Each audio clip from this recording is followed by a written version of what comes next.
संगीत। नमस्कार दोस्तों, कैसे हो आप। मेरा नाम निताशा है। मैं और मेरा सौतेला बेटा गौरव हम एक साथ रहते हैं। अब मेरी उम्र 26 साल है।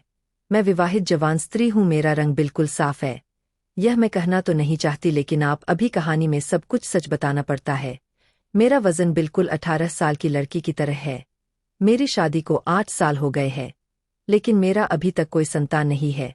मेरे पति का ट्रांसफर दिल्ली में हो गया था और मैं अपने गांव में रहती थी। मेरे पति हर 4 महीने बाद 20 दिन के लिए घर आते थे। दिल्ली जाना उनकी मजबूरी थी, इसलिए मैं और मेरा सौतेला बेटा गांव में अकेले रहते थे। एक दिन जब मैं घर की सफाई कर रही थी तो सफाई करते करते अपने सौतेले बेटे विजय के रूम में गई तो मैंने पाया कि वह कमरे में नहीं था। मुझे समझ में नहीं आ रहा था कि वह कहाँ गया होगा, और तभी बाथरूम की लाइट जलती हुई नजर आई। तुम उसे देखने चली गई। वहां मैंने देखा कि बाथरूम का दरवाजा थोड़ा सा खुला हुआ था और अंदर से कुछ अलग ही आवाजें आ रही थी। मैं सुनकर घबरा गई और मैंने सोचा कि विजय कोई परेशानी में है।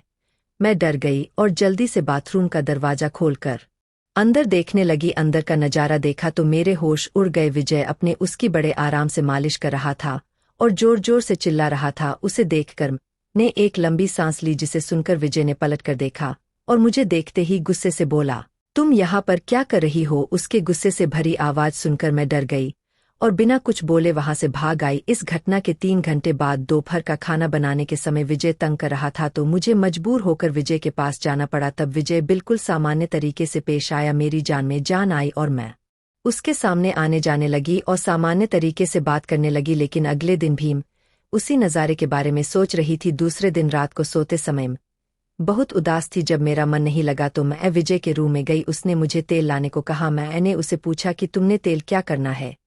उसने कहा कि मुझे बस तेल लाकर दो। अगले दिन मेरा मन नहीं मान रहा था तो मैंने सोचा कि अगर मैं अपने सौतेले बेटे विजय को अपनी थोड़ी झलक दिखला दूं तो शायद कुछ बात बन जाए, क्योंकि विजय मेरा अपना बेटा तो नहीं था। तुम अपने कपड़े बदलकर एक पीले रंग का जालीदार नाइट सूट पहना और फिर विजय के कमरे में गई। उसने मुझे उन कपड़ों में देखा और काफी समय तक देखते ही रहा। उसकी नजरों की चमक बता रही थी वह मेरे जाल में फंस जाएगा। फिर धीरे धीरे अपने कमरे में चली गई। मुझे नींद नहीं आ रही थी, इसलिए बहुत देर तक ऐसे ही करवटें बदलती रही। तभी मुझे याद आया कि विजय को मैंने खाना नहीं खिलाया।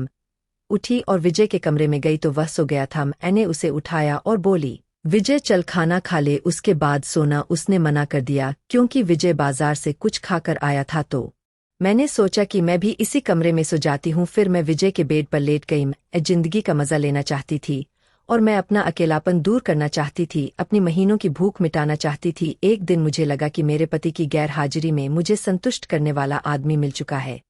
अब मैं और इंतजार नहीं कर सकती थी, इसलिए मैं विजय के पास जाकर सो गई। थोड़ी देर बाद विजय हिलने लगा। मुझे लगा कि विजय को क्या हुआ तो मैं देखा तो वह कुछ और ही कर रहा था। उसकी इस हरकत से मैं थोड़ा घबरा गई। मेरी हालत पतली हो गई थी, मेरी सांस उखड़ रही थी, पर मैंने हिम्मत नहीं हारी। करीब 20 मिनट के बाद विजय रुक गया। मैं बहुत ज्यादा परेशान हुई, लेकिन मुझे भी मजा आ रहा था। विजय उठकर बैठ गया और उसने मुझे देखा तो डर गया और बोला, सॉरी आंटी, मुझे ऐसा नहीं करना चाहिए था, मुझे माफ कर दीजिए। तो मैंने कहा कोई बात नहीं। उसके बाद जब मैं एक दिन बाथरूम में नहा रही थी तो वह छुपकर मुझे देख रहा था तो मैंने उसे देख लिया।